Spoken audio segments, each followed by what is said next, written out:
Hello.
Hello, hello, hello, mic check.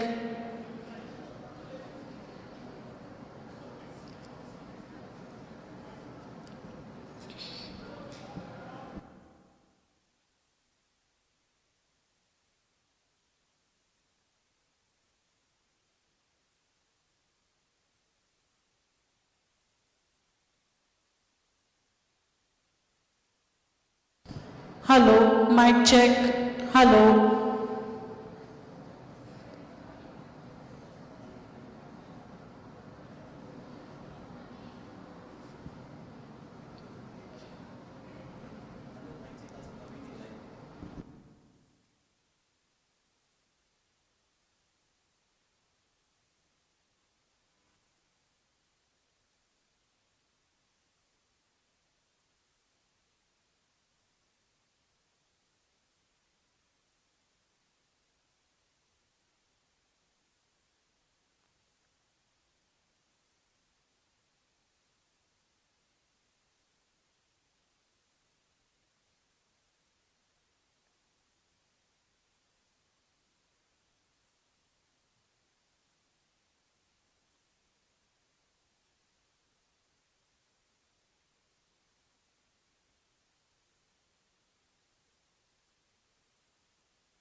Students, please take your places. We are going to start the event shortly. Keep your mobile phones on silent mode. Please settle down.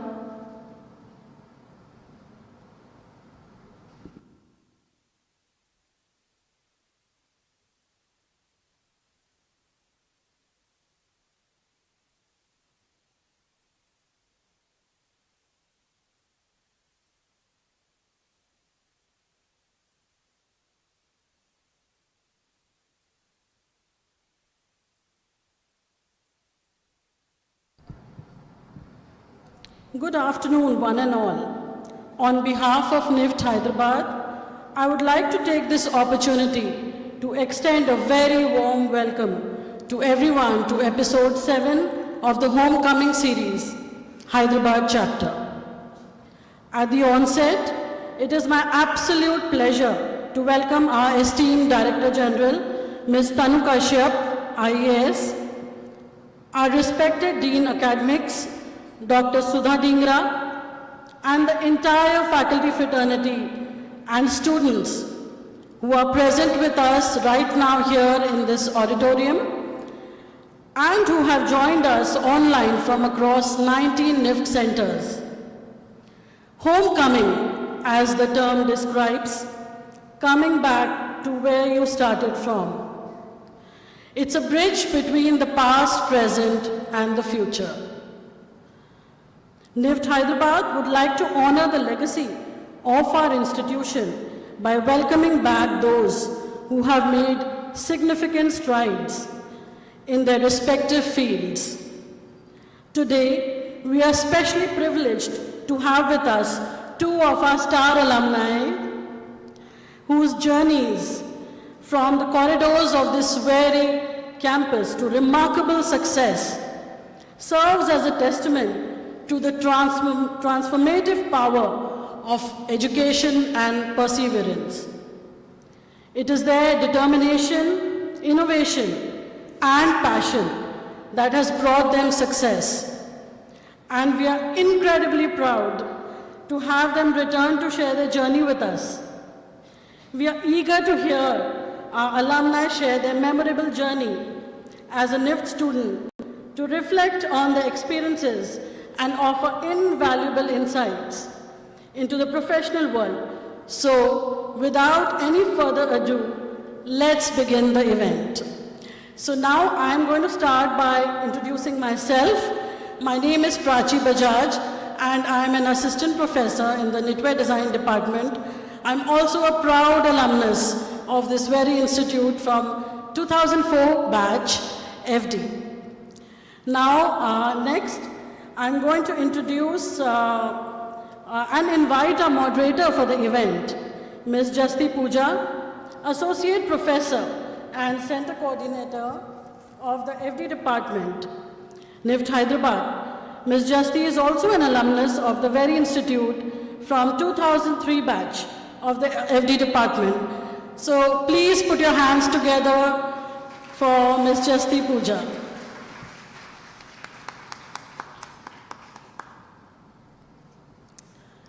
Now with great pleasure, I would like to invite our first guest, Ms. Neha Selhi, onto the stage.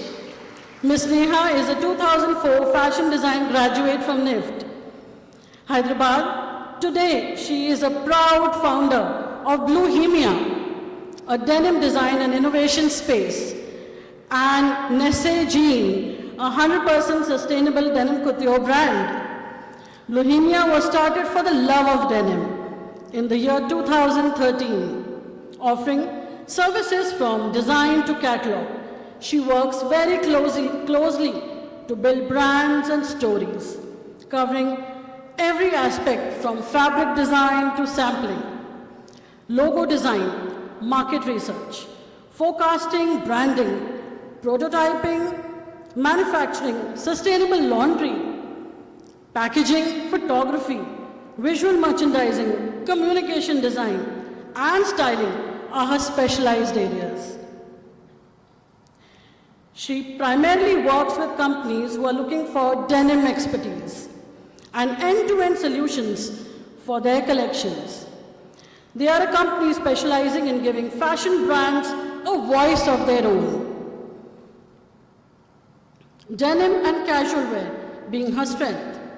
I'm personally very thrilled to have Neha on campus today, as she is not only my classmate, but a dear friend.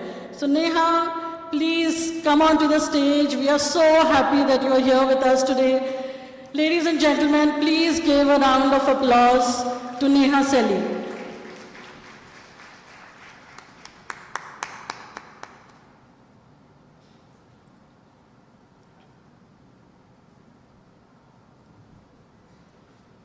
Now please join me in inviting our next panelist for the evening.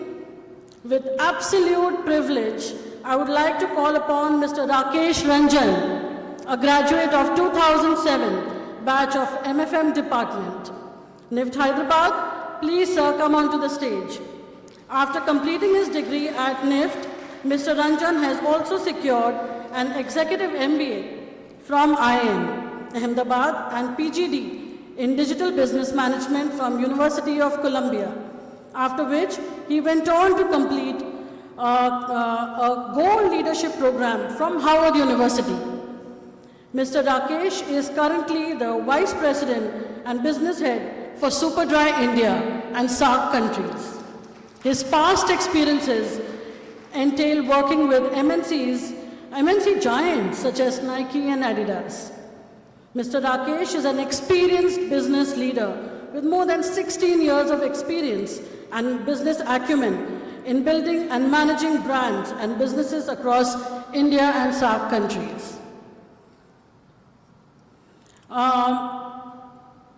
Mr. Rakesh is across India and SAARC countries in fashion and lifestyle, retail, sporting goods, industry, and e-commerce. He is also a winner of multiple awards and recognitions and a proud recipient of India Achievers Award 2021-22. Mr. Rakesh is currently managing a large team of experienced leaders and professionals and has proven credentials in consumer centricity, PLN leadership, GTM, excellence and strategies, brand leadership, product procurement, buying and category leadership, and e-com transformations. Please join me in giving our esteemed guests a big round of applause and welcome them back on campus.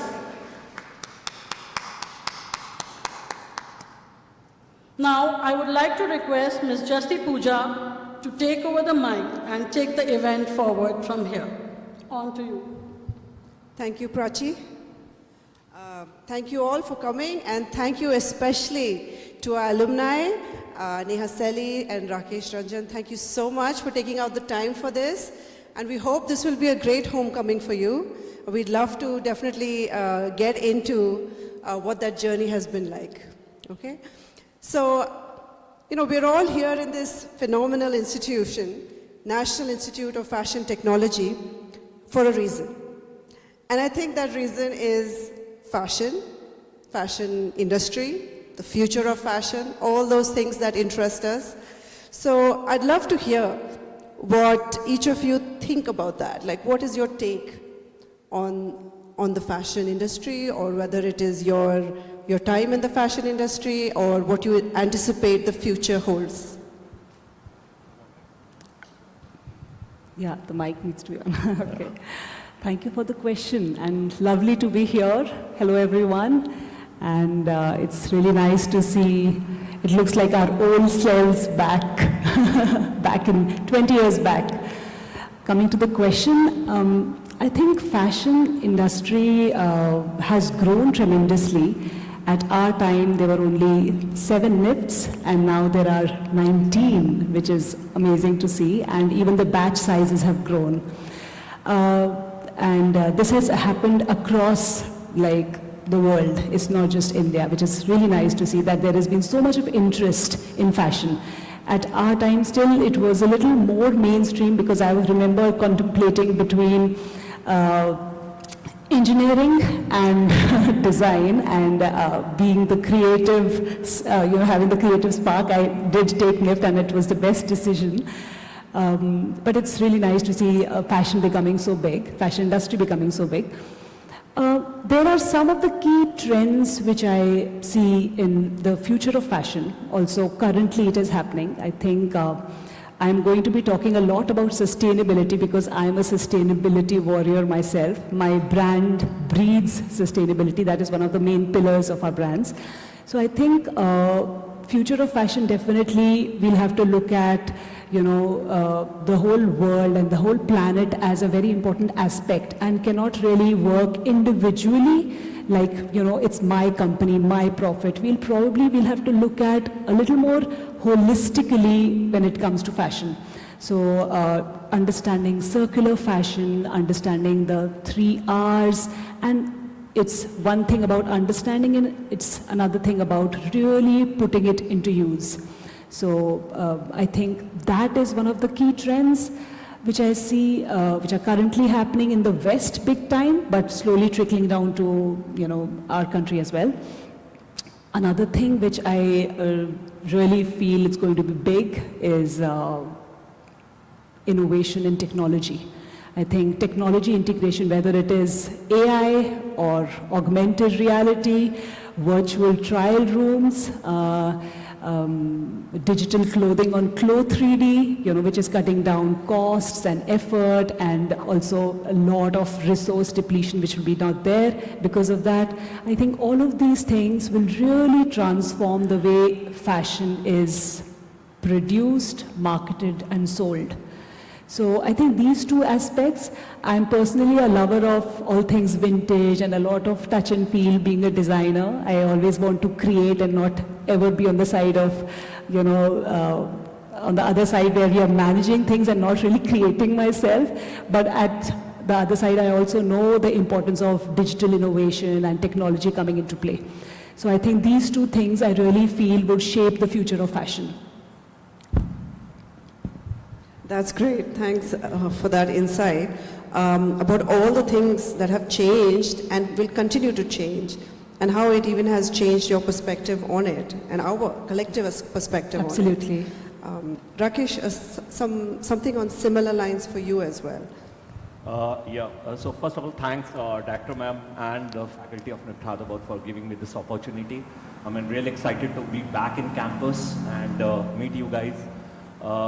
Yes, when I talk about fashion, I mean, in our days when we were in campus, it was, just fiber to fashion is what we used to always talk about, read about, and then see in industry as well.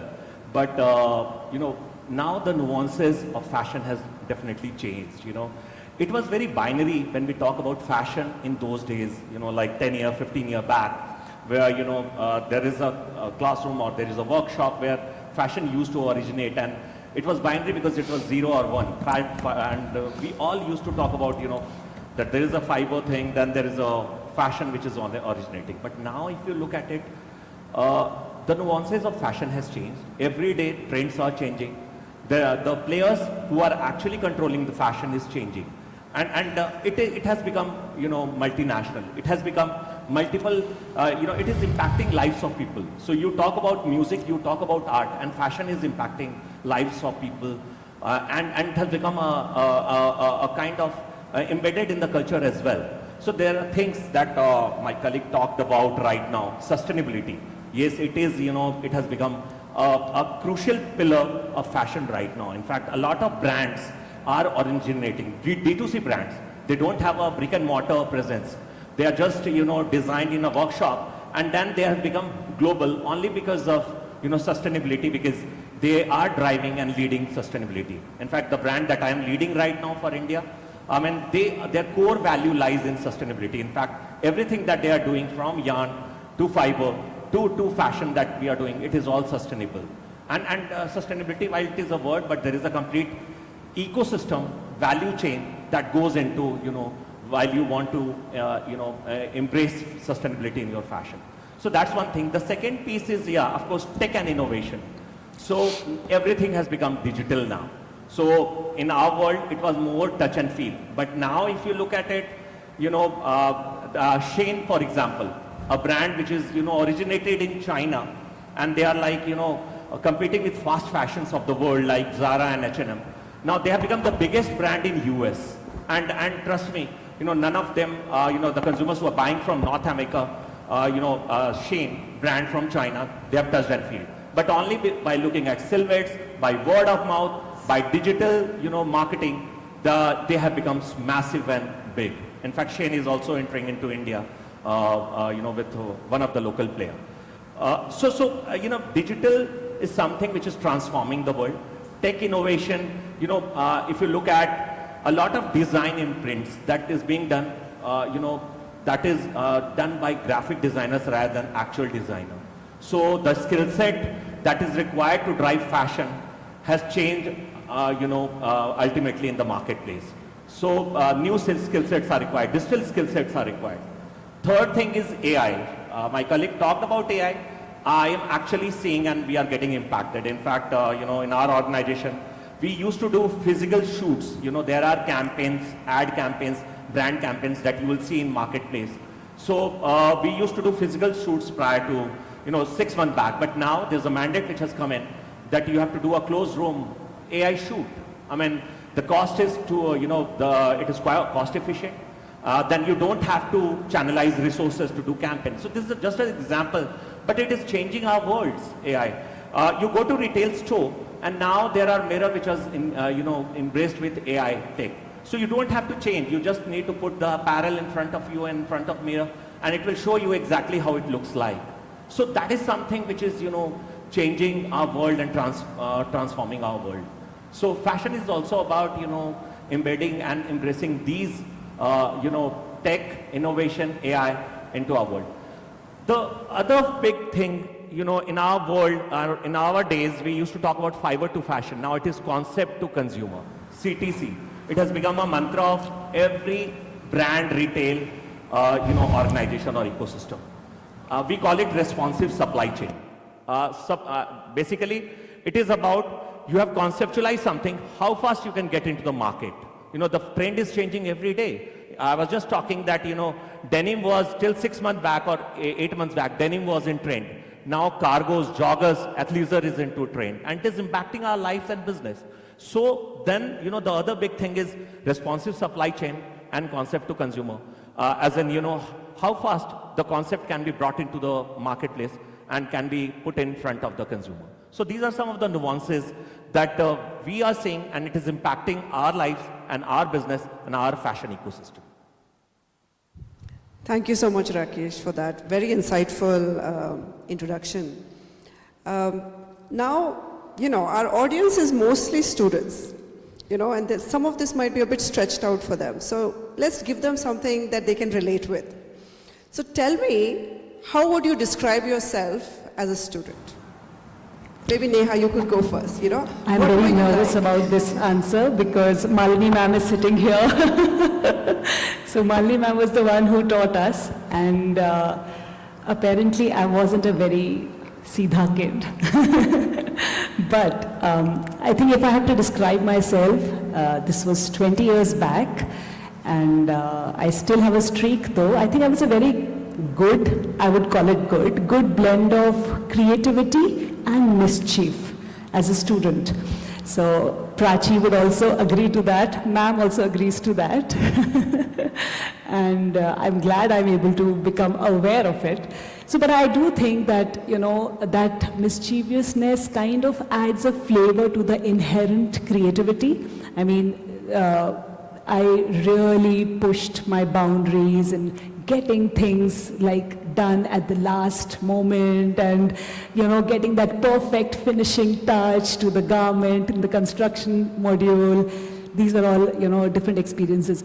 But I think some of the things which I vividly remember as a student at NIFT in 20 years back was, really waking up late to finish off the projects and portfolios, and we as friends helping each other out to, if somebody's, very good in embroidery, learning from them how to do it, if somebody's very good in patchwork, learning from them. So really, coming together and burning that midnight's oil to finish off the work. Sometimes it would be a chaos, sometimes it would be a success, but I think the whole beauty of student life is to really feel enriched in these ups and downs of all kind of experiences, which are not labeled as beautiful in the corporate once you, reach the corporate life after college. So my real big advice would be just to enjoy all the kind of experiences that you're having as a student. I also, apart from, great learning and great teachers at NIFT, which really helped me in my professional journey, I also really enjoyed the camaraderie of my classmates. So I think we were 24 back then, now we are 21 on a WhatsApp group all together, still discussing things and remembering all the old times. But NIFT experience for me, if I have to put it, was fun, was a lot of hard work, because I somehow just remember that clock in my room which always used to strike 4 a.m. So basically perpetually awake to finish off work.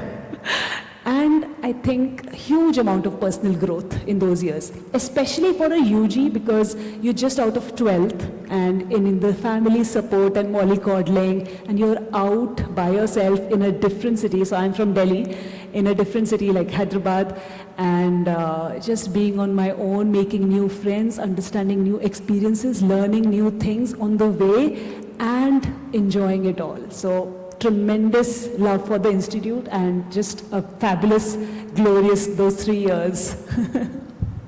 Yeah, well, I think a lot of people might be able to, find a connection with that experience, especially if you are UG design.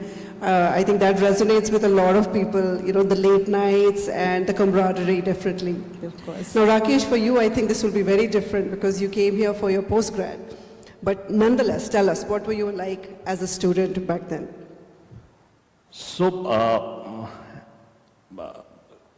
coming to NIFT and being a part of this fantastic journey, it's a milestone in my life, and it is very personal to me, because the aura of NIFT, the ecosystem of NIFT, is very different from a lot of educational institutes who are pioneering into postgrad program. And I'm happy, and I feel that I'm lucky that I was part of this institute, because the personality, the kind of personality that I am now, NIFT actually helped me to hone that personality in me. My life journey was a bit different from her because I had already completed my undergrads from Delhi University, and it was all about, building your career, shaping your career, getting a right placement, being serious. A lot of assignments that I remember. Our lives were like, when it comes to the college life, it was similar because it required a lot of hard work, required a lot of passion, required a lot of grit and commitment because those assignments were all time bound. And then I think, there were assignments that were delayed as well, but, I tried doing it, a majority of it on time. So those are the things that I lived during my NIFT days, and that is something, like hard work, great passion, inquisitiveness, creativity, that is something, I actually developed in NIFT. Being creative, because being a PG student also, we had, color wheel. I still remember painting a color wheel, and then we were like, what is this? And then we were in fashion business, and then we're trying to create, and there were classmates who created grayscale. So that was different, and that's where, those, but I think now when I see my design team, and I have to interact with them. So if I would not have created that color wheel, it would not have helped me to get that. And as a business leader, you need to have a bit of everything, creativity as well as, there's something called logic. And a lot of time when I don't have answers, trust me guys, creativity helps because, it is very tough, in today's world with so much of dynamism. So you need to have creative solutions, and, developing creativity is where NIFT helped me. And this is how, the kind of personality I am. Yeah, that was amazing because I think it tells us two completely different perspectives, isn't it? You have somebody who from a managerial area, so the leadership roles are very different, and then someone from a creative area. And there's leadership there as well, but it's of a different nature. So that's, so we're going to lean in a little bit more into this. And I would like to know, the best qualities or skills that you have possessed or you've developed it since you have been here, and that you feel they have been the greatest assets for you. They have been the greatest assets for your ongoing success. And so we'd like to know what they are, but also, how would you advise someone to develop it? Okay. I think some of the skills that I think had as a child was definitely being creative, because creativity is something which was, at the core of everything I did. So whether it was eating food with a different type of spoon as a child, or to borrow somebody's dress just to look a different part, in school. One second. So I think creativity was definitely a skill or, a pursuit of my personality when I was small, and that is perhaps one of the reasons why I remember a lot of us had gone to the NIFT exam to do, my friends group, and in the situation test and through so many interviews and so many exam levels. At that time I think I had to clear some 7 levels to enter. I don't remember now how it is, but at that time it was that. And within the group, I was the fortunate one to get through, and it really, reinforced the fact that, I definitely was meant to be in the creative field and not really the other path which I was choosing, which was engineering. So I think creativity is something which I saw as a spark in me, and that led to me getting into NIFT, that led me to getting into, the corporate industry in a specific role, which I will just discuss now, and then to start my own consulting, and then to start my own brand and doing what I am today. So, and because of that creativity, I would probably, even though I'm a founder of a company and I do have to look at the numbers, unfortunately, which my friend here would definitely agree to, but I always would like to put myself in a, washing laundry, washing jeans, understanding the aesthetics and, all of the real creative bit. So apart from that, I think another skill or a pursuit in me which kind of shapes the current personality in me and also was there at NIFT is my love for all things vintage. So giving small example, like if somebody would give me some things, I would just want the old things from my grandmom. So just want to keep them. And my favorite designer is, Sabyasachi, who does such great work. Then Double RL, who does only vintage garments. And there are so many. Maurizio, who does only, old jeans. He would wash into new and, paint them in a specific way. And that's what his work is. So love for aged garments, love for vintage things led me to get deeper in the denim industry. So I remember in year 2, we had, second year, we had a competition from the Royal Challengers something, which was in Mumbai, and some of us got selected and we went to Mumbai for the fashion show. And even for that fashion show, I had made 2 garments which were from top to bottom denim. And that were all washed and, made very vintage looking. At that time with no resources, because you are here as a student. So I did that, and from there I really got interested in the fabric and understanding how indigo washes down with time. And then getting my first job, which was Irwin Mills, which is the pioneer in denim. So working with them, we in fact still almost just finished consulting project with them. And then getting into Aditya Birla Group, building their denim brands, and then getting into the consultancy business because wanted to make more, spread more denim knowledge and sustainability knowledge. And then finally to start my own brand, which breeds denim and sustainability, which is made out of 100% denim waste from the industry. So yeah, I think some of these skills which were back then, which have amalgamated really beautifully, and NIFT has played, of course, a huge role in, fine-tuning these skills, and of course the corporate career also. And then finally being able to use the childhood interests plus the NIFT experience plus the professional experience to finally to be able to use all of that in the current life setup.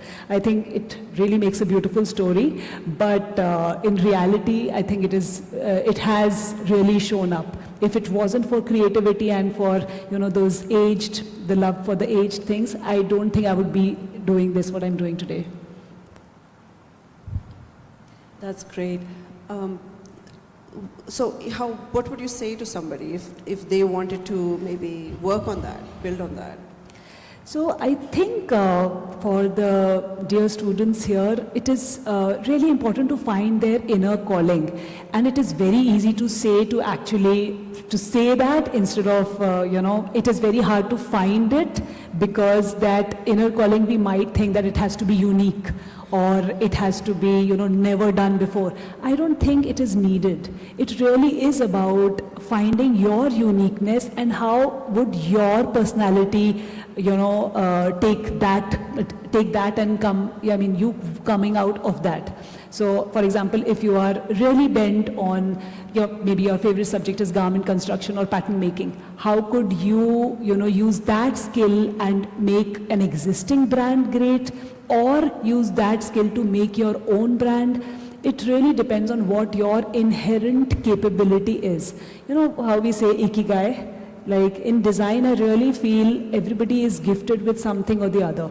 You could be extremely good in, maybe something like embroideries or maybe denim washing or something like that. You really need to find your own sweet spot and go ahead in that direction, mature that. Don't do, this is one of my biggest takeaways, that we should not do things in haste. Most often we want to just finish our college and start working on our own brand, build our own brand. But I really think that, the corporate experience, the ups and downs, the bad bosses, all of these things help, in maturing that inherent capability that we all have. So, yeah. I really like that about taking it slow. that was a really lovely takeaway, that there's no hurry. Take your time to figure Exactly. out what it is. Yeah. So Rakesh, what would you say have been the most, best qualities or skills that you've have or developed, and how would you advise people to go about it? So I just talked about the personal skills that I developed on professional front during NIFT. Again, as I said, that it was a fantastic journey and a memoir in my life. So the skill sets that I acquired during my journey was a bit different. Something that tops the chart is networking, because when you meet people from different cultural aspects, functional backgrounds, how do you engage with them? How do you connect with them? How do you make best friends? How do you make best peers? And not only that, I mean, people coming from industry, and then how do you resonate or connect with them? Because the challenges during our days, was the world was not as connected as it is now. So then, if you are residing in a city or offshore location, how do you connect with, people and leaders and peers? So networking is something that I developed over here, and trust me, it is helping me till date, and I know that it is going to help me in future as well. Because the art of networking can take you a lot. It is all about getting new opportunity, getting new ideas, getting new insight from someone you never thought, but you networked, you reached out for help, and you got that help in right time. So networking is one bit. The second bit is collaboration. Why I talk about this? Because, on one side we have a very mechanized world, a lot of digitization, a lot of AI coming into. But, what is happening to soft skill? The soft skill is never replaceable. If you carry leadership, if you carry team spirit, if you carry, collaboration, you are not replaceable. These are human values that will help you to work with larger organization, to work with larger teams. So collaboration is something. I still remember sharing a cup of chai when we were doing assignments in night. We collaborated with each other. We never thought that, if the assignment of my friend is, going to be better than me, he'll be my competition. Trust me, those classmates are some of my best friends. So we collaborated with each other. We shared those human values. That's another big thing that is helping me now, because when you are working with set of people, everyone is different. You might be aggressive, you may not get to work with your alter ego. Someone is very silent, but how do you motivate him? Touching human lives. So collaboration helps you a lot, and that is what I learned from NIFT. The third thing is passion for product. Trust me, you can be a great leader, but if you don't know the product, you'll never be a successful, entrepreneur or a business leader. So and classic example is, till date, Tim Cook, if he's launching Apple, he himself, introduces the product. You have to develop that eye and passion for product. And it has really helped me as a person, because, when we were creating, so there was an assignment to create a garment, and then we, from creativity, designing it, and we created a garment. Trust me, the learning that I had, the passion that I developed, it helped me to, navigate my ways in coming years. And until now it is happening, because it is helping me. Because, the passion for product, if you have that, that the consumer is needing something, you create that product, and immediately it sees the light of the day, and then you are a successful leader. And the last bit is leadership. It is very important, the softer skill, leadership, because how do you lead a group who are peers? Or, how do you support someone when someone else is leading? So I still remember, I don't know if it is happening now, we were expected to present, and then there was a group presentation, and then, supporting that leader so that your group, wins over the other group. That spirit of competitiveness, yes, yet, supporting the leader. So that is something, I learned during NIFT, and then it is helping me till date. So those are some of my learning. Thank you, Rakesh. I think those were quite commendable. I think networking definitely, this is a message we do keep repeating, that, you are part of a village, or your community extends, whether it's virtual, and that's what's happening even today. We are not just with this beautiful audience, but we are actually across 19 centers of NIFT. So we do need to be in touch. So that networking point is definitely important. Collaboration, that's a wonderful idea to give. That yes, group work, teamwork, these are all valuable skills, and hard as it is, they are valuable. So, so coming up to my next question, and I think we've kind of covered this in bits and part, which was, what were the most meaningful learnings from NIFT?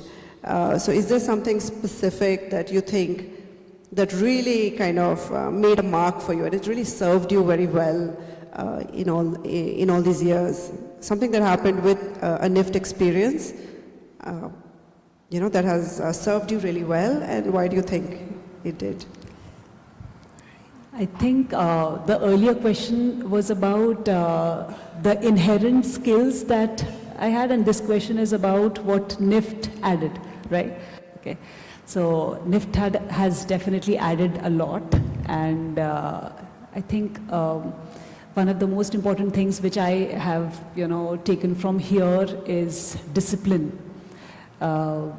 As I said, coming from school and from the family usual mollycoddling, you come on your own and you become disciplined a little in the year 1, a little more in the year 2, and by the time you're year 3, you are ready for the corporate world, ready for the interview lineup. So I think discipline is something which I have learned actually from NIFT. And whether it is about, submission of the portfolio and submission of all the projects that I did, that we all did, it wasn't just about doing something and submitting. It was really about putting in your hard work, putting in your best creative side, and to be able to understand the management of time and commitment. And especially because it is so important right now, because it is a fast-paced fashion industry. These are the most important traits of it. So I think, I can't put more importance to discipline. I think the second one, which NIFT really helped me in, is problem solving, actually. And honestly, when I was in the corporate industry, even though I wasn't really by the end of it, I was in the managerial role. And precisely that was the reason why I started on my own, because I did not want to be in the managerial role. I wanted to be in the creative role. But when I was in the senior managerial role, even then, I never really faced, problems as such. But when I started my own company, I started facing a lot of problems, of course, because you're the founder and you're looking at money, you're looking at, of course, the business side, the aesthetic side, all of that. And that is where NIFT played a very important role, as to how do you approach a problem specifically and how do you address it. So my problem-solving capabilities especially came in when it came to balancing aesthetics with functionality. So I'm giving you a very specific answer to this. I remember back in Aditya Birla Group when I was working, designers often have tiffs with merchandisers and buyers with respect to aesthetics over functionality and vice versa, right? Designers want to have their way and merchandisers want to have their way. So they'll say this will not sell, and designers will be like, they'll not wear, This is a constant tiff. But I think with this experience of problem solving with so many projects at NIFT, with ma'am's guidance and everybody working together, there are actually so many examples that come in my mind. I remember there was a corset which we had to make, which had to be sustainable also at that time, and we were not finding the boning. We found something else. So just addressing problems from all different angles. But all those experiences came into play when I was working in corporate, and when I would see other designers discussing things like, having wars on the table, whether this would sell or not, and me coming as, a peacemaker and telling them, what, as much as it is important for a product to look good, at the end of it, it has to solve a purpose. I mean, this was like my mantra. And I followed the same quite a bit in the Bluhemia work that I'm doing for different clients. Not so much for Nesegene because it is a high fashion couture brand. And in high fashion couture brand, it is meant to look a certain way. Of course, it is all wearable and all that. But the whole balance of aesthetics with functionality was a huge takeaway for me and a big learning from NIFT. Right, great. Problem solving and Discipline. Discipline. Incredible. Rakesh, what are your biggest takeaways, biggest learnings from your NIFT experience? So again, mine, because the stage of life was different, so it was a bit different, when it comes to my learnings. So the first thing which it has been helping me right now as well in my life is design thinking. So, I come from a very logic, number, as a personality, number, logic. I'll try and see a lot of, creating rationals and logics rather than as a personality, getting into creativity. But the world is not linear. You plan something and then the plan never goes on track. So how do you do it? And that's where design thinking helps.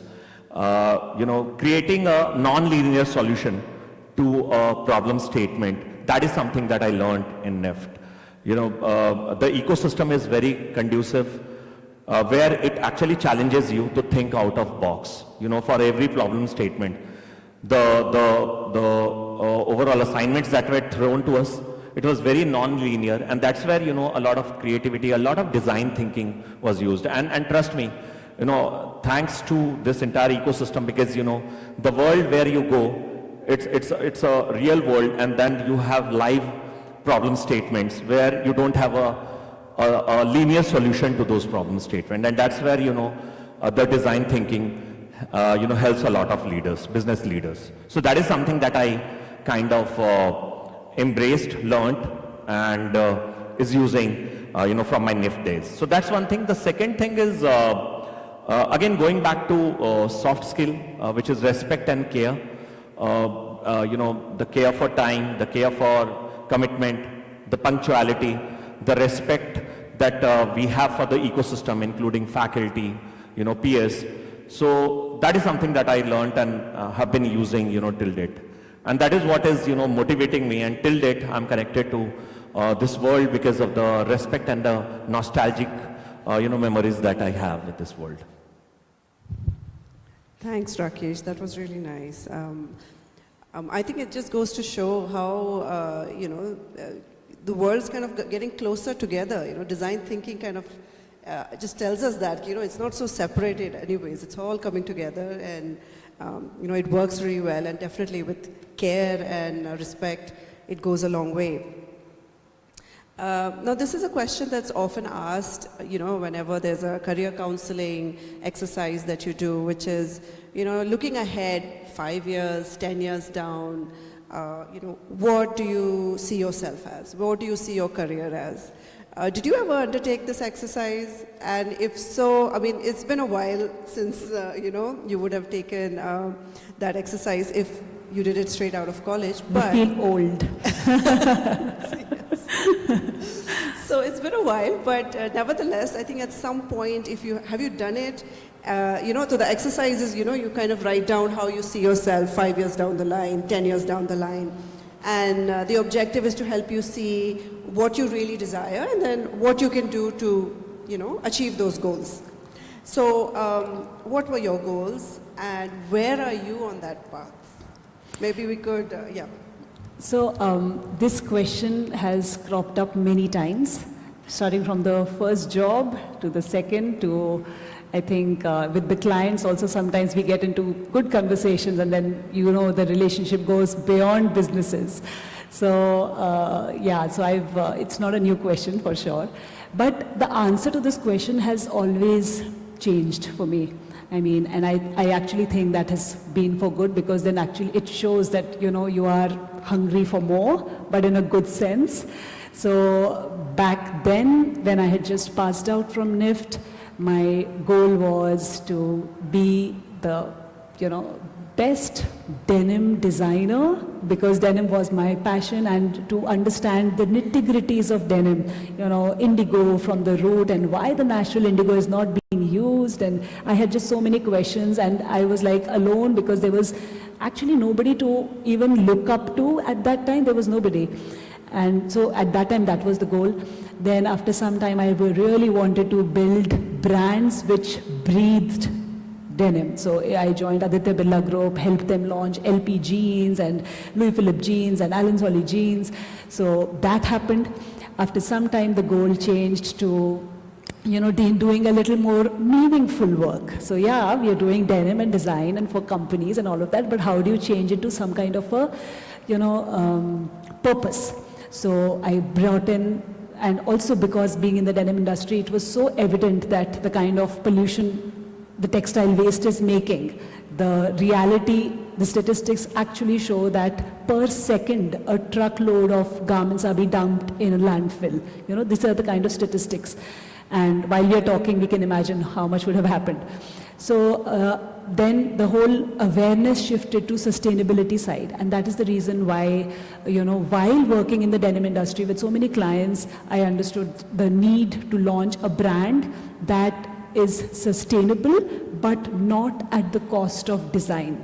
So if I have to explain the process of our brand, it's called Nesse Jean, and what we do is, normally for the brands, the design process starts after, you know, when they make the fabric prints and design the fabrics, and from the fabrics, the cutting happens and, you know, the stitching and then washing and then put.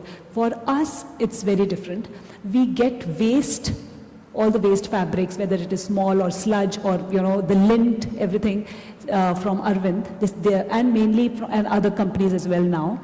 We get that waste, and from there our design process starts. We segregate that waste into different colors by weight or by different colors, and we use that in different products. So our big waste would be used in stitching the garments. So if you see one of our, you know, one of our famous garments, also our bestseller, is called Wetland Dress, which is made with 1,000 scraps of denim, all different colors, different weights, different weights. So once that dress is done and, you know, given out for rinse and all of that, we are still left with some waste. So we use that to make small accessories, which are woven sometimes with newspaper or packaging waste and all of that. So we do that. Then when some waste is left, which is absolute, you know, just yarn types, we mix with that waste with bio-epoxy to make some denim pendants, sometimes denim furniture. So we've done that. And still, if something is left, we use that to make denim papers, so which are tree-free and just made with denim lint. So we try to complete the complete cycle without leaving even an iota of scrap left. So the whole idea is to not use any new material. Take the waste, make aesthetically beautiful products out of it, and leave it at that. Do not, you know, make the cycle like go on that, you know, you wear it, you dump it, you wear it, you dump it. We don't believe in that. So that's my work.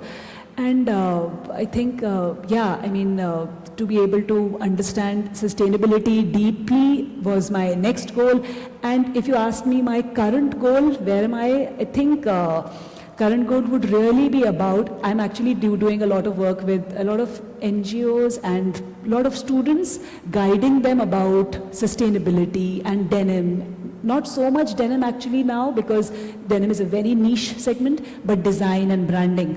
So working with Indenim School of Responsible Design, which is based in Himachal, of course, you know, working with NIFTs and giving guest lectures, and working with some NGOs, guiding them to make purposeful brands. So to give a small example, recently I had a small workshop with some 100 women entrepreneurs who are trying to build their brands from home because they are below poverty line. So you can imagine somebody making pickles, somebody making cookies, somebody doing tailorings, you know. And so my idea for them was to, even though there was a language issue, but we had somebody who could translate. My idea for them was to really uplift the work they are doing, how to put it out on Instagram. So we made visiting cards for them. We made a very nice holistic exhibition where everybody came in and we gave invites to everybody. So through mentorship programs for all the people who are really in need of understanding what branding is all about, I think that is where I see myself right now and want to grow on this path. So denim is important, but I think more and more as I go on this journey, I feel really, guiding in students and people who really need this guidance would be my future goal. Rakesh, what about your,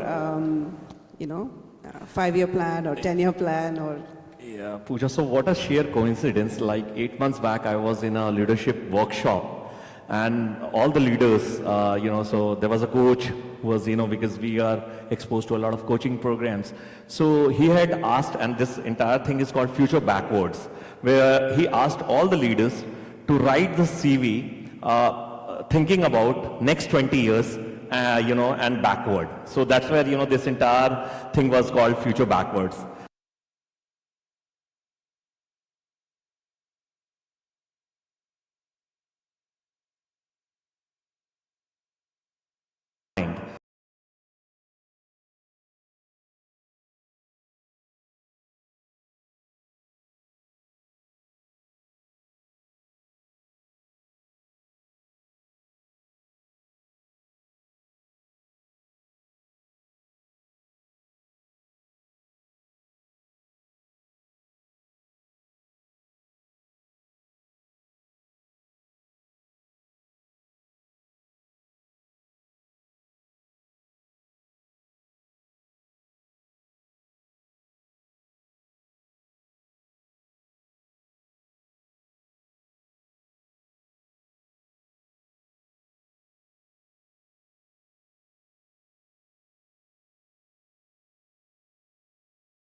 Revise it again, and I think that's that's the biggest takeaway, that it's like it's okay to dream and aspire to really big things. Go for it. You'll probably end up there, and it'll go further than that. So yeah, that was a great answer from both of you. Now, while we are here to celebrate your success, and which we are doing, we are so honored that you both could make it. But there must have been some failures along the way, right? And so in hindsight, was there any one failure that you think was very pivotal? It changed things around for you? That's a tough question. So I think managing bosses and subordinates was one of the toughest things in the corporate sector for me. You'd find all type of people, but you'd also grow using those opportunities. But it wasn't like a failure, I would say. It was probably like I could actually call it like a stepping stone in, looking at bigger things later in life. So I can't call it a failure. But so there was actually nothing as such in the corporate life.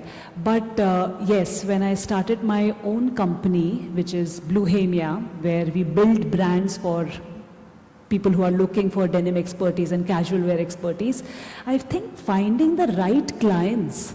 I mean, there were times that I've worked with, when I work with like bigger companies who are more known, like Arvind Mills and Madhura Garments and, even Reliance. I mean, I've had like great experience learning along the way, and they respecting our work and they respecting our expertise. But at the same time, I have come across, some clients who did not really respect the kind of work we were doing, because at the end of the day it is actually brand building, but brand building is huge, right? You're making collections, you're doing photo shoots and video shoots, and you're making a complete ecosystem around a brand. So I mean, being selective about the clients who we want to partner with, that has been a big challenge. Again, I can't call it a failure, because we have worked with some of the best companies even outside India, and some of the best of the partnerships have come out from there. Another challenge that I have faced in making my own brand is because the whole brand ethos is sustainability, and it is not really big in India. In fact, it's actually kind of minuscule. I found it very hard to get the products manufactured. So earlier on, we collaborated with Arvind to get all the dresses and everything done. And if you've seen Nessie Jean products, they're actually quite heavy on labor. I mean, you have to put in a lot of work, because it's scraps coming together. It is coming out all from waste, looking like a haute couture fashion garment, right? In fact, we did participate in the Lakme Fashion Week few years back, and to get the garments made using waste is a very big challenge, because people are used to getting the fabric yardage, cutting it and making it. So to be able to tell the whole sampling department that this is what it is, and we have to make it out of this, which I know is minuscule and at my level very small right now, but eventually the idea is to make it so big that maybe we have to use very less virgin raw material. The idea is to just use up whatever is there and make more out of it. Because in the current state of current state of age and time, we really need to think beyond our own profits. We have to look at collective profit, right, for everybody. So I think that is one of the biggest challenges for me, to how to create couture fashion in India from waste. Rakesh, what is your view on this? So, yes, my life has been full of failures. I mean, I will admit it, and I will admit it as a vulnerable person. Because, if you have to grow in life, it can't be always success. You have to fail, then, reach at a milestone, recalibrate, and then start up a new thing. And that's where, a failure is a failure till the time it is impacting you. But if you are taking it as a challenge, if you are taking it as a opportunity to grow, so then it becomes a mantra of success as well. And that's how I see a lot of these failures that happen, small failure, big failure, that has happened with me. I see it as an area of improvement and opportunity to grow. So I'll just share one, incident that happened with me, one stance, is when I moved from Arvind to Nike. I mean, if you look at Arvind, it is, it has got international brands, all successful international brands, but it has a very unique way of working, where a lot of individual contributors, they grow, rise and shine. But when you talk about Nike, which is like world's one of the biggest company, $52 billion, giant. So their way of working is very different. They are multicultural, multi-language, multinational, and then the way you operate is very different. It is not individual, but it is always about processes. It is always about culture. It is always about people. So the entire dynamics change because, I came from Arvind where it was a lot of individual contribution. There were a lot of medals. And then you join our organization, suddenly you see that processes are bigger than, our individual. The brand is far more bigger than individual. What do you do? I mean, leadership or collaboration is bigger than individual contribution. So that's where, probably the journey in Nike that I learned is, how do you work with, a CEO, but at the same time, work with an executive who is impacting your life. I mean, and that's where, a big transformation happened in me. It is the cultural shift that I was exposed to, that I was, pushed into to transform my personality completely, from my individual led to people led. From something which is very short-lived to something which is long-term and strategic in nature. Something which is very myopic at times, to a long-term vision. So those are some of the things that probably I learned and got transformed into, through these challenges. Thank you, Neha and Rakesh. I know this was a very tough question. I'm so glad that you guys took it up and shared your stories with us. Now, this is for Rakesh. Rakesh, was there ever a time you felt that maybe you should start something on your own? Did that ever happen, and why? Absolutely, yes. And in fact, it is haunting me every day. So I was talking to one of the industry leader last week that, and he is a successful entrepreneur and a business owner. So, opposite poles always attract, So I was just, we were exchanging notes and then he was, talking to me and gaining insight on how to strategically build an organized ecosystem, the company that he has. Because, I could have given, I had been giving him a lot of insights, a lot of direction on that. And I was exchanging note on, someday in life, how do I become an entrepreneur or start something of my own? Because when you have learned those domain expertise, when you know that, in the value ecosystem, all the bricks or all the stages. So there is something called, of course, and it is to do with, people, and it is to do with, the monetary aspect. So when you're working for an organization, you only get what has been contractually obligated. But when it comes to value sharing, which is like the profit sharing, when you own something, then you become a shareholder. So that's the difference, and that's where, probably when you look at monetary or probably owning a ecosystem or touching lives of people, so that only you can do once you, probably start something of your own. So this is something we may yet see a new development in your career, right? Okay. You know who to contact. So Neha, what triggered that change for you? When did you decide that you want to start your own business, and how did that happen? Can you hear me? Yeah.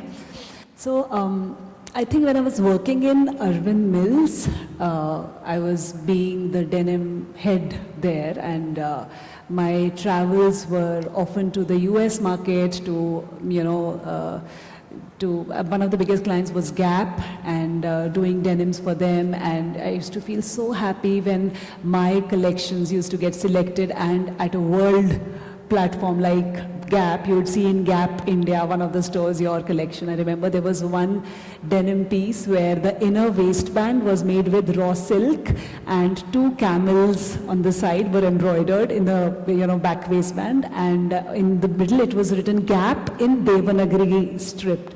And that was one of the pieces that got selected. It's been so many years now. And to see that come into life in the stores was absolutely, exciting as a young designer. So from there, I wanted to, go more deeper in denim, as I said, and then to Aditya Birla, and then to really see that there were actually a lot of companies while I was working, approaching for ideas and to understand, how could we not use, at back then, because that was the time where there was nothing like sustainability at all. So how could we not use chemicals like potassium permanganate in the denim washing, and what could we do to get the same effect? So later it all came to the EIM score of denim and all of that technicalities. But my whole change really happened when I saw there was a need in the market for somebody to really guide on denim basics. And that's the reason why I started working with the Denim School to tell the students about all about denim, sustainability, design, everything coming into one big umbrella. And the second venture that happened, the Nesegene, that only happened because I was anyway working with so many denim exporters where, we would make collections, but I would see that there would be so much of waste. So if you're making like a 1 lakh meters for Gap or any other brand, there is just so many meters which is just lying behind because they took a short order, So what do you do with that waste? Sometimes it is 50 meters, sometimes it is 500, sometimes it is 200. It goes to the middlemen, yes, but after that also it is a lot of waste. So the idea of that brand Nesegene came about when I, with my eyes, because I was working with so many denim people, saw so much of denim toxicity, in the sense denim creating water pollution. Of course, a lot of textile dyeing, all of that does. But to get into, take charge, that, okay, there is a lot of waste. Can I start at least with a small bit? That's where Nesegene came into life, where waste was taken and products were made. But the idea really is to build it bigger, to make an actual big impact. But also, I think even if I'm not able to go huge because it's a small company and it's only couture, not mass, the idea really is to show a direction or a visualization to people that there is a possibility of tackling waste in an aesthetic way.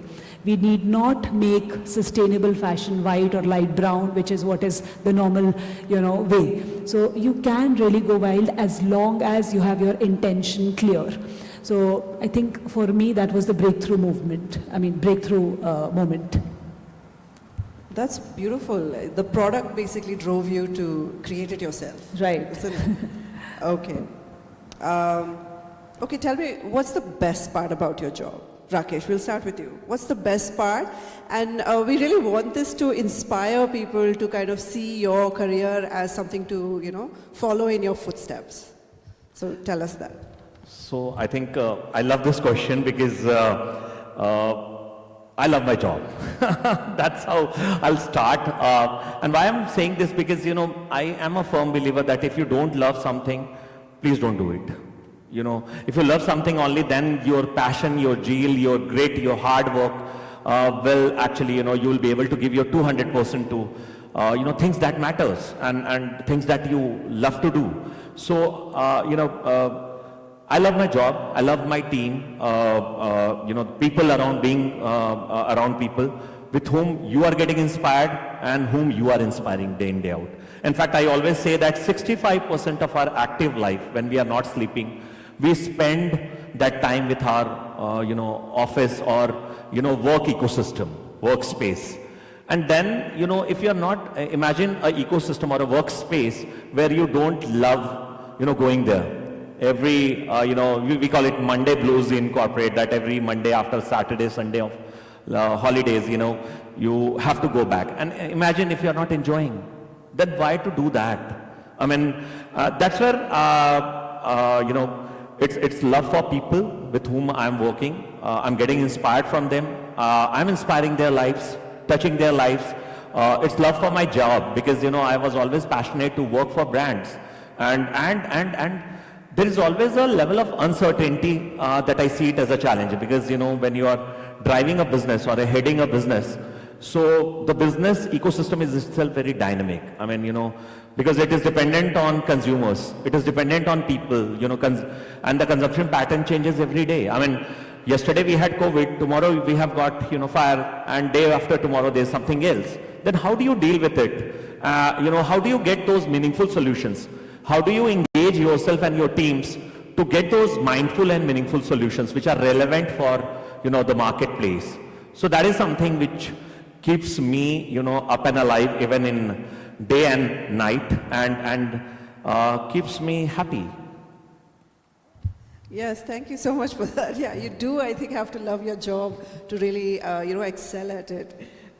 Neha, what is your take? What's the best part about your job? I think I would go, I think my answer is very similar to my friend. I think interacting with different type of people every day, whether it is in the form of clients who are giving you a direction and then you are also telling them that this is the correct thing to do, and you are working in partnership, and then when you see the product coming out so beautiful, you both are celebrating it.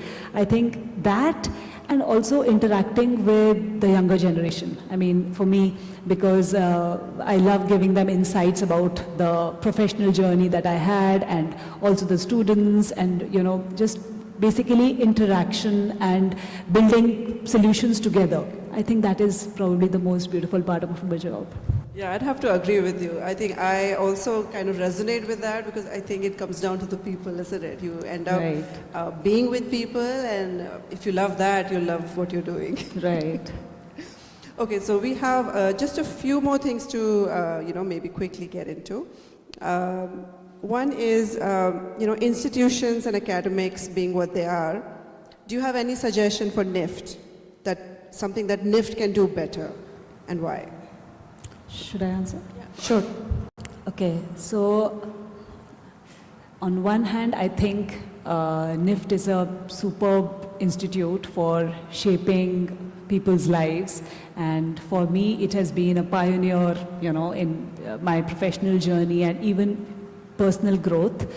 But at the same time, I think there could be some, even if you are the best, it's really nice to get some insight into what could be added, right, for improvement. As a sustainability warrior myself, I think you knew it was coming.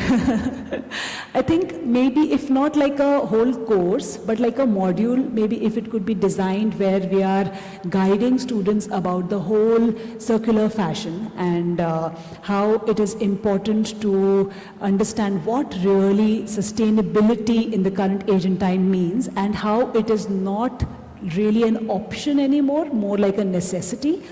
And also, the impact of fast fashion, because, we are all impressionable minds right now, and we all love colors, and we all love wearing different clothes and different things, and we are in this age, right?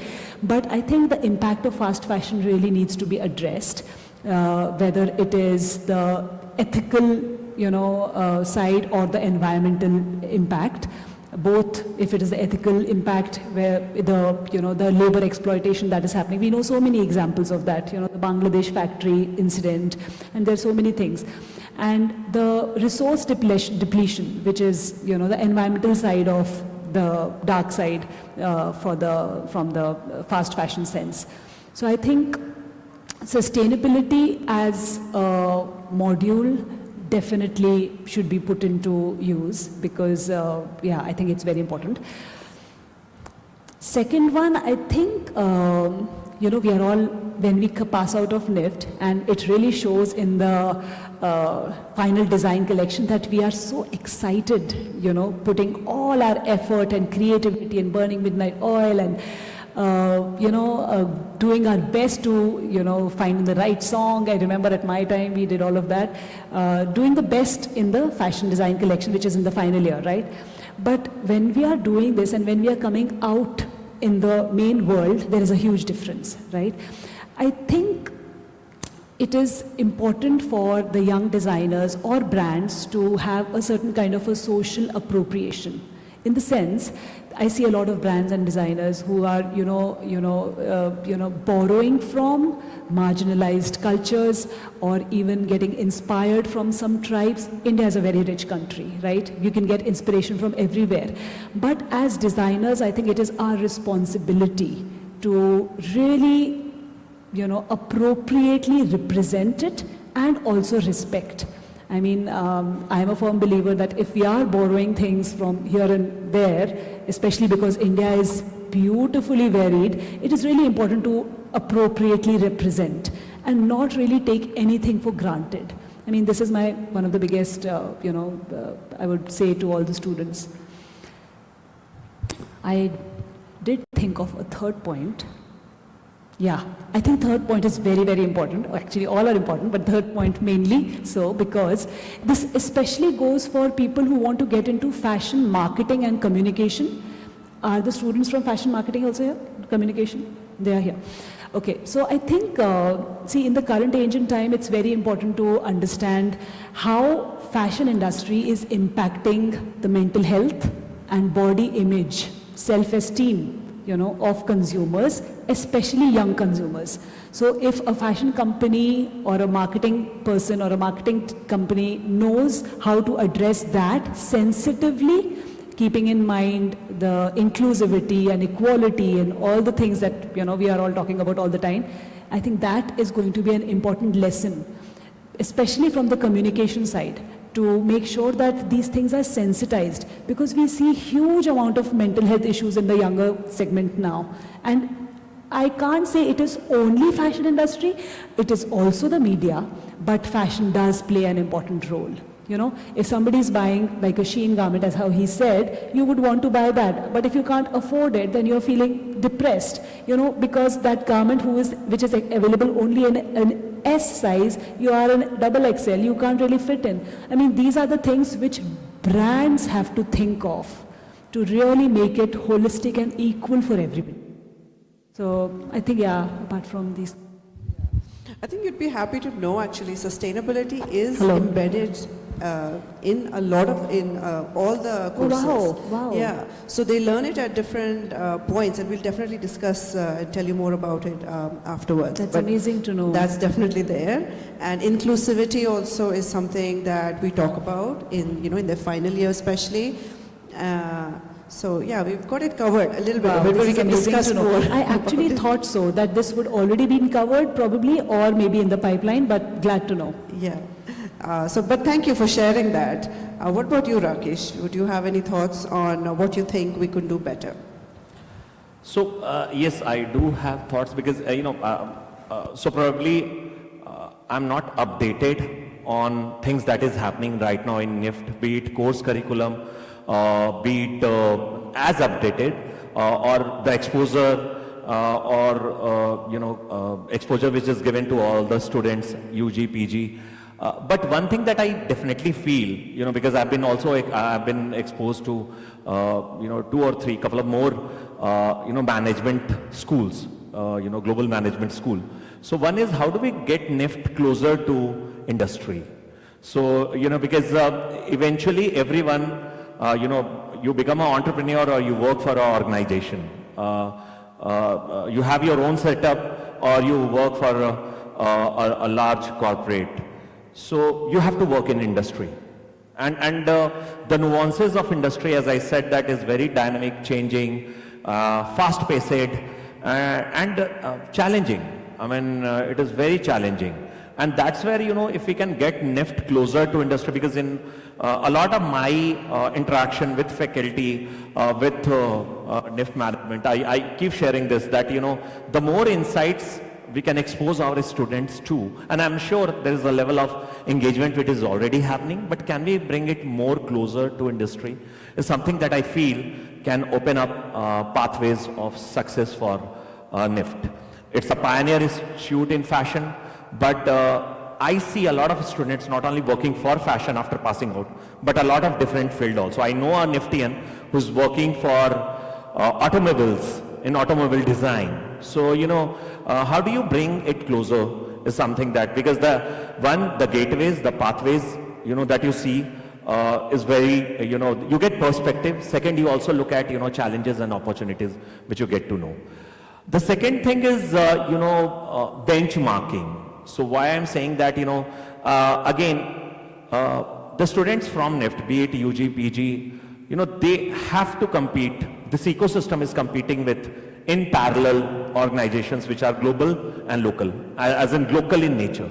So I think last month I was talking to someone in FIT New York, alumni, and the perspective that he was sharing, was very different from what we try and do in India in those days. I'm not aware of what's happening now, but if we can benchmark it timely and upgrade it, I mean, if there is a co-sharing of, those best practices, be it curriculum, be it workshops, be it exposures, so then, we will be always up to mark, is something that I feel. Yes, Rakesh, I think definitely you're right, and some of these are actually happening, and so I think maybe a more detailed conversation with the faculty would kind of help show how this is happening. Sure. But thank you so much for sharing that.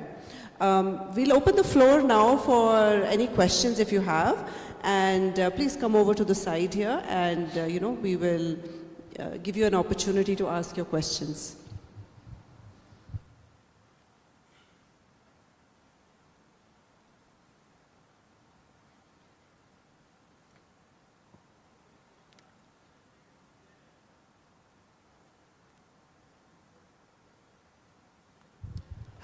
So if there are no questions, there was someone who was saying that, either you had a great meal or you understood everything. I think the latter is true. They understood everything.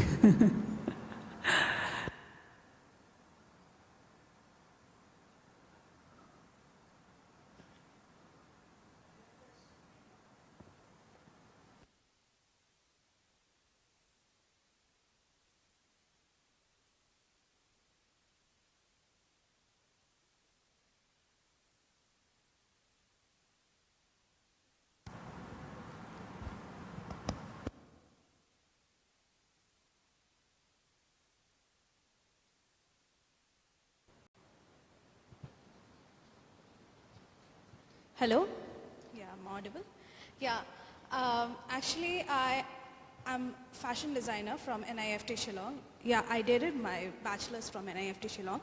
I'm a fashion designer.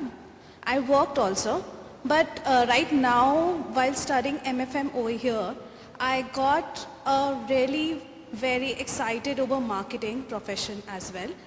So sir, is the question for you. Please, can you give me some certain insights on like how I can start my career in marketing, like in a very best landing I can think of.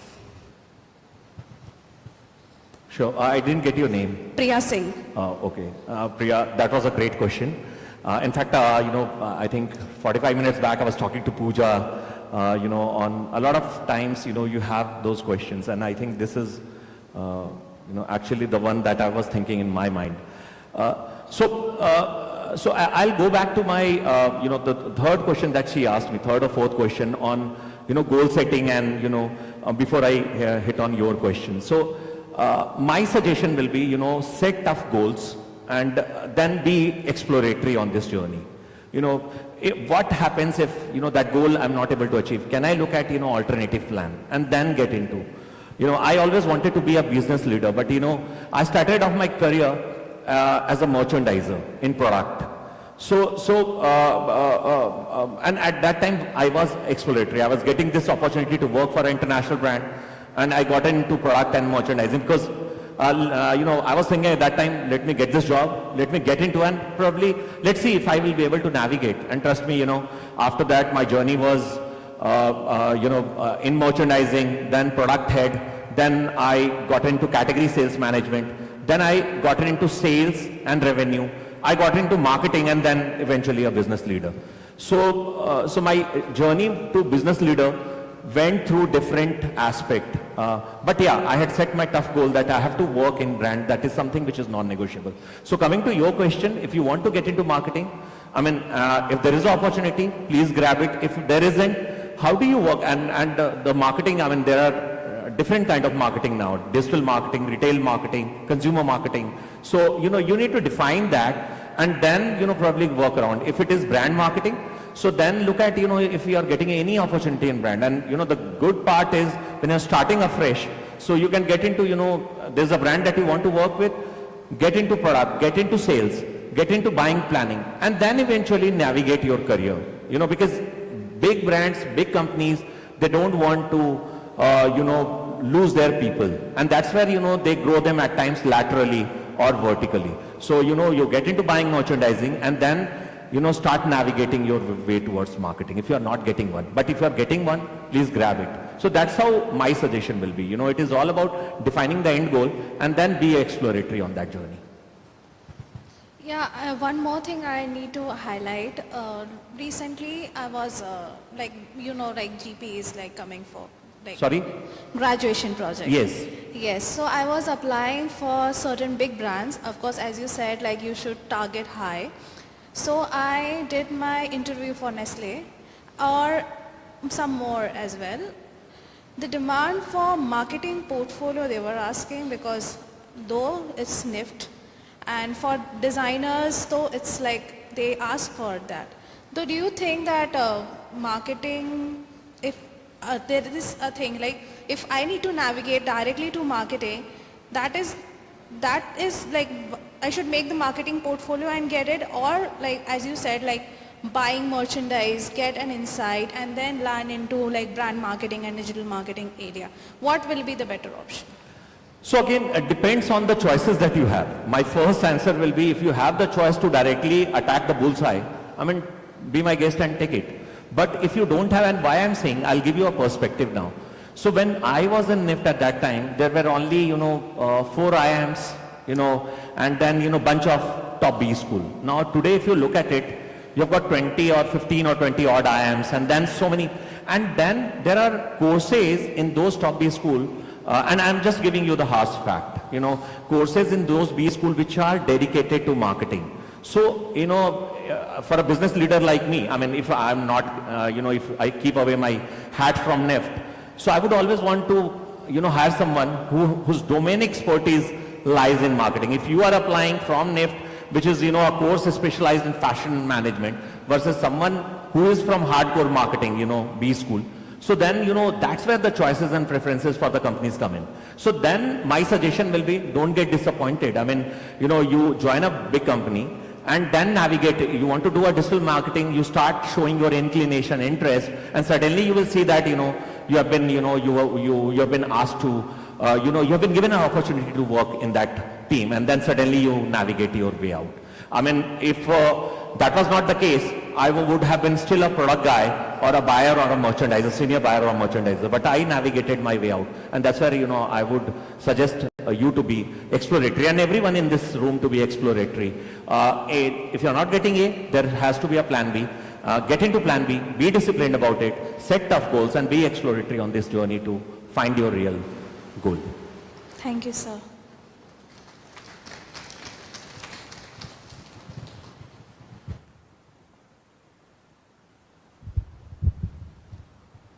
Are there any more questions?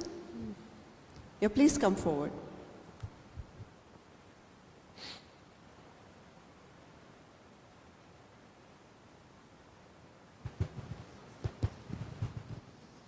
Yes, any more questions? Please come and come on this side of the stage and, take your turn. Hello ma'am, hello sir. Myself Shravani and I'm from Knitwear Design Department. So while the session was going on, you mentioned that product is bigger than the individual and the institution is bigger than the individual. So sometimes it happens that while leading a group or something, we often find ourselves working more harder than others and losing hope if the outcome doesn't come right. So how do we keep that hope alive? And one more question for you, ma'am.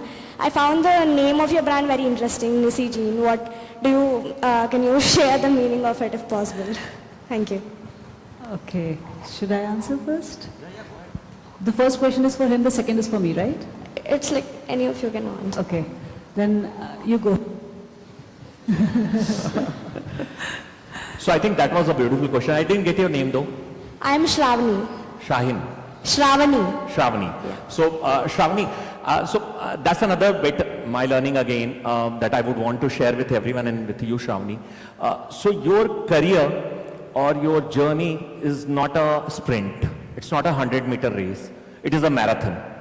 So on that marathon, I don't know how many of you, and I'm a marathon runner, and that's where, so when you are running so there are ups and downs. So then, first of all, your mindset has to be a mindset of a marathon runner, that you are here to create an impact.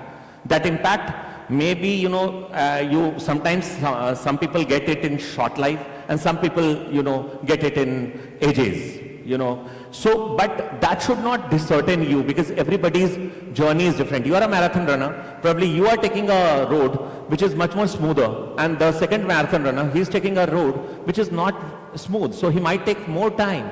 But the idea is to reach the end goal, and that's what I'm saying, that, when things are not falling in place as per your expectation, always be exploratory, always have a mindset of a marathon runner, that, okay, this is not working, I failed.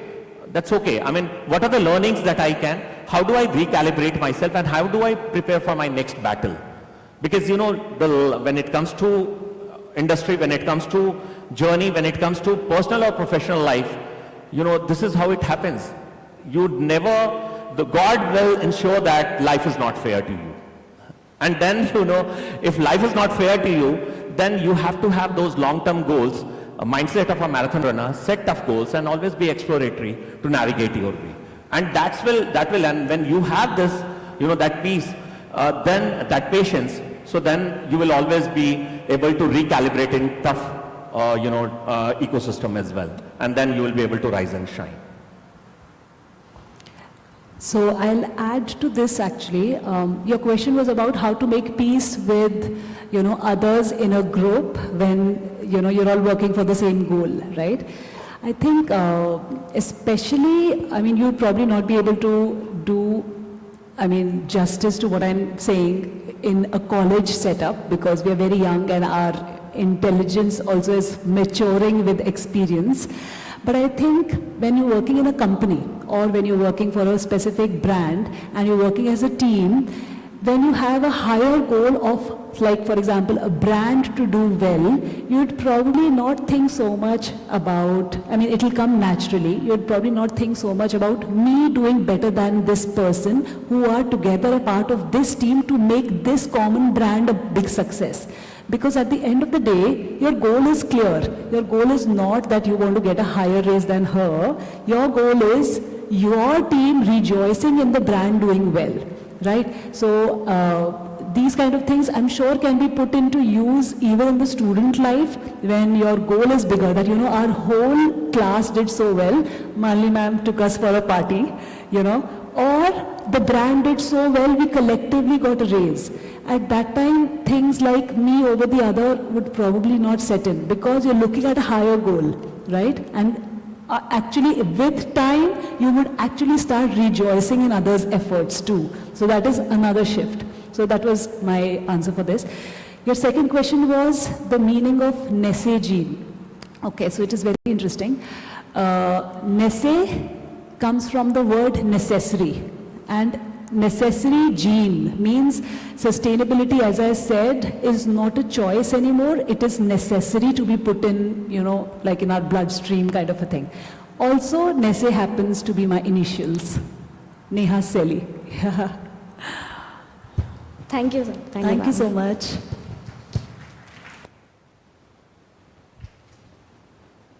Would anyone else like to ask a question? So I think that brings us to an end, and what a wonderful discussion it has been. Thank you so much for being here and allowing us to have this such a heartfelt, inspiring conversation. And yes, all the best to both of you in your career. Thank you so much. Thank you so much, Malini ma'am, for having us. It feels great to be back.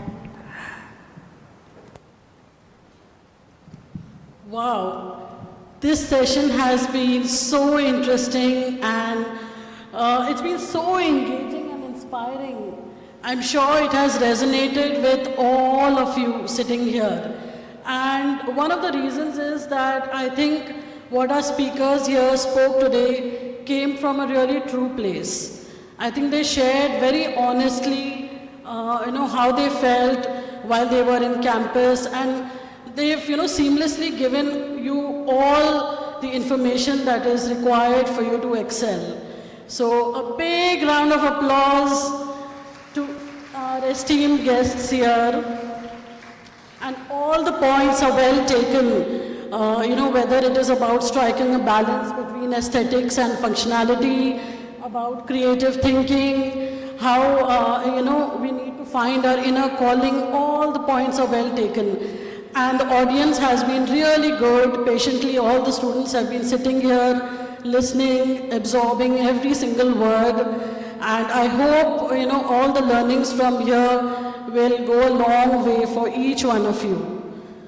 So now I would like to call upon Professor Dr. Malini D, Director NIFT Hyderabad, and our campus academic coordinator Dr. Annaji Sharma onto the stage to felicitate our esteemed alumni who have shared their invaluable ideas and experiences with us here today. Let us all put our hands together again to show our appreciation for our alumni for a truly, truly inspiring and insightful session.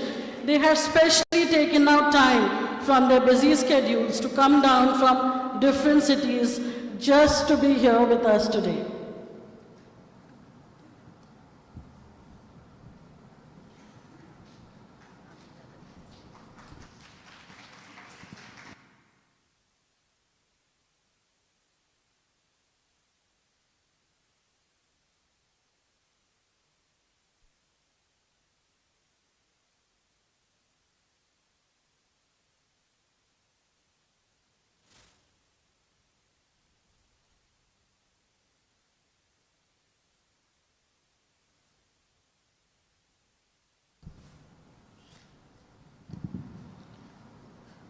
Now, to conclude this evening, I would like to present a vote of thanks. To begin with, I would like to extend a heartfelt thanks to our DG ma'am, Ms. Tanu Kashyap, IAS, for her vision to conduct this very event. Events like these go a really long way in building the NIFT community and uniting the institute, serving as a key factor in strengthening bonds and promoting a sense of belongingness. Next, I would like to thank Dr. Sudhya Dhingra, Dean Academics, for her constant support and guidance, which makes events like these come to life. I would like to thank our Director, Professor Dr. Malini D, NIFT Hyderabad, for leading us all to make this event a success. I would also like to thank our CAC, Dr. Annaji Sharma, for his constant guidance and involvement to ensure the event is conducted successfully and smoothly. I would also like to thank Ms. Jasti Pooja. Thank you for your excellent moderation of today's discussion. Your thoughtful guidance and insightful questions helped create an engaging and meaningful conversation. We truly appreciate your time, professionalism, and skill in keeping the dialogue both informative and productive. My thanks go out to the entire team behind putting this event together, be it the live streaming committee, which deserves a special mention here, to the venue arrangement team, decoration committee, transport, and overall arrangement team who have put in the hard work to ensure that the event is conducted smoothly and successfully. Lastly, I would like to thank all the students present here and all the students who have joined us from the 19 NIFT centers across NIFT. Thank you all for joining here today and have a good evening. Thank you all.